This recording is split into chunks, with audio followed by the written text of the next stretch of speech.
se retrouve juste pour une toute petite vidéo. Je voulais juste vous montrer comment je faisais avec mes pads d'encre, donc Stampin' Up. J'ai à 85%, je n'ai que des pads d'encre Stampin' Up.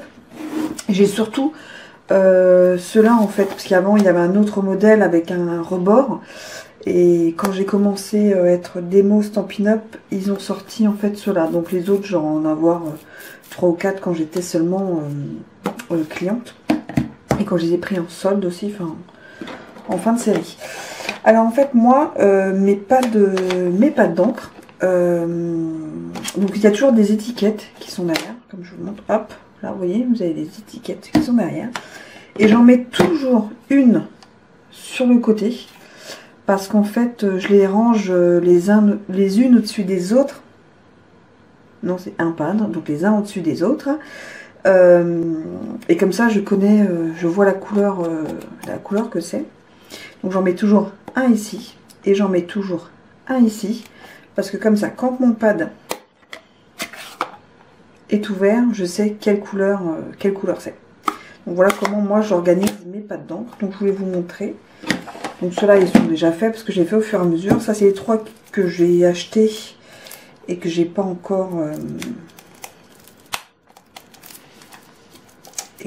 fait parce que voilà, je les ai pas encore mis dans ma petite étagère. Donc c'est dans une étagère un peu grillagée de chez Action que j'avais acheté. Va falloir que je trouve une solution parce qu'à mon avis, il y a encore 5-6 pads d'encre et on va en faire 2 ensemble. 5-6 pads d'encre et j'ai plus de place. Quand je l'ai acheté, je m'attendais pas à en acheter autant. Il y a des couleurs où je suis fan et dont les papiers je suis fan, la couleur je suis fan, donc c'est vrai que je me faisais une petite réserve. Alors, donc celui... Après, vous faites comme ça. Donc celui qui est sans nom, parce qu'après vous avez en anglais, vous avez dans plusieurs langues, hein, vu que Stampin' Up est vendu dans plein de pays. Hop, je le mets donc sur le côté. Voilà. Et celui où il y a donc marqué Flamand Fougueux,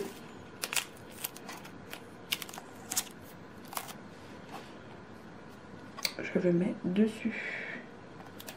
Et moi, comme ça, quand il est ouvert, je sais quel pad d'encre c'est. Et voilà. Et donc, enfin, que ce soit ici ou ici, c'est pareil, ici ou ici, parce que de toute façon, ils sont exactement pareil. Donc, je peux le ranger comme ça ou comme ça. Hein. Il n'y a vraiment aucun souci. On va faire limonade à la limette.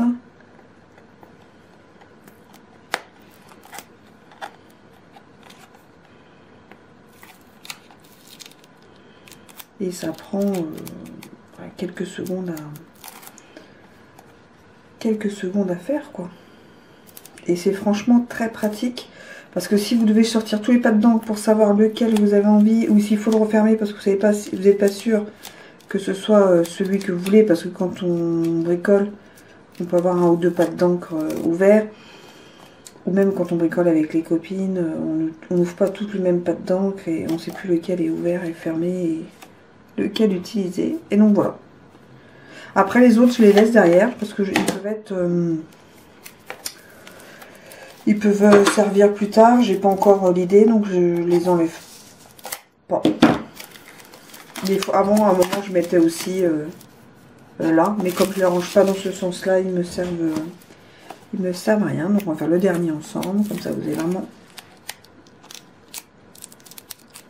vu. Hop. Celui-ci, c'est sur le côté. Donc je sais que c'est un rose. Hein. Parce qu'après, souvent je les mets en...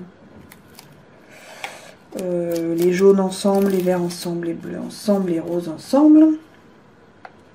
Fleur de cerisier. Et vraiment très très beau.